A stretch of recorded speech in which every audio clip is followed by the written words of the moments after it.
बिल्कुल नहीं, हमारे गांव के लोग हैं प्रजापति लोग, और हमने आज तक उनके शमशान पर कोई कब्जा नहीं किया है। गौशाला बनाई थी तो वो उनके शमशान से काफ़ी दूर है और सभी लोगों की सहमति से बनाई थी। अभी हमने उनका शमशान छोड़ करके, जहां उनका शमशान है और एक बब्बा का चबूतरा है उसको छोड़ करके पीछे से सड़क डाली है गौशाला जाने के लिए, ताकि इन लोगों को कोई विवाद ना, कोई परेशानी ना हो। अभी पूर्व में प्रजापति समाज द्वारा कलेक्टर महोदय को आवेदन दिया गया था कि आप उनको मारने की धमकी दे रहे हैं। मैं किसी को आज तक और में मैंने एक बच्चे को भी मारने की धमकी नहीं दी है, ना किसी को मैं धमकी देता हूँ। और प्रजापति समाज हमारी जनता है गांव की, हम अपनी जनता को क्या धमकी देंगे। कोई 107-16 का नोटिस मेरे पास भी आया, उन लोगों के पास तो किसी ने कह दिया कि सरपंच ने कटवाए, इससे वो लोग भड़के हुए थे। लेकिन मैं ना तो मैं थानेदार हूँ ना तहसीलदार हूँ, क्यों ऐसा करूँगा।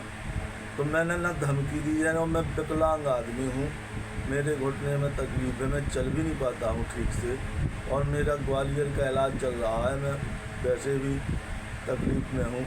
मैं किसी को ना धमकी देता हूँ ना कहीं जाता हूँ, वैसे ज़्यादा चल ही फिर नहीं पाता मैं ठीक से। अभी पूर्व में राजस्व विभाग द्वारा औरतबाग में मकान तोड़ा गया था, उसको लेकर भी प्रजापति समाज ने कलेक्टर महोदय को आवेदन दिया कि उनकी सिर्फ झोपड़ी तोड़ी गई और पूरा मकान नहीं तोड़ा गया। ऐसा है कि ये मकान बना है हमारे कार्यकाल से पहले, 15-20 वर्ष से पहले मकान बना हुआ है वो।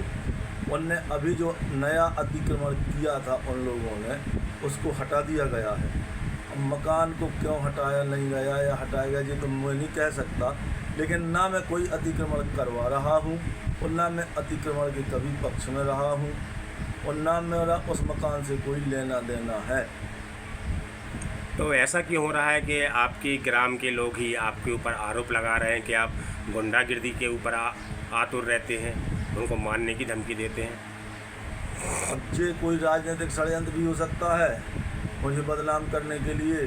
भोले भाले लोग हैं वो लोग, सच्चाई यदि समझ में आ जाए, उनका कहना है कि नोटिस कटवाया सरपंच ने तो वो नाराज़ हैं, लेकिन मैंने कोई नोटिस नहीं कटवाया, ना मैं नोटिस कटवा सकता हूँ। नोटिस कटवाए हुई तो मैं अपनी ग्राम पंचायत से नोटिस देता, ग्राम से। अब तहसीलदार महोदय के यहाँ से या थाने से नोटिस आ जाए उसके लिए मैं जिम्मेदार थोड़ी हूँ, और इसी कारण वो भड़के हैं। एक नोटिस आपका भी काटा गया शांति ग्राम पंचायत में शांति भंग करने को लेकर, उसमें आप क्या बोलना चाहते हैं? उसमें क्या है कि शासन के द्वारा, विधायक जी के द्वारा प्रयास से यहाँ पर एक शादी घर के लिए राशि आई है और स्वीकृत हुआ है मध्य प्रदेश शासन के द्वारा।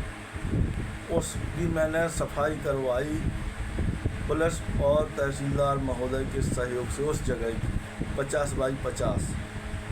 तो वहाँ यादव लोगों का कहना ये है कि ये ज़मीन हमारी है, जबकि उसका 2 बार सीमांकन हो गया।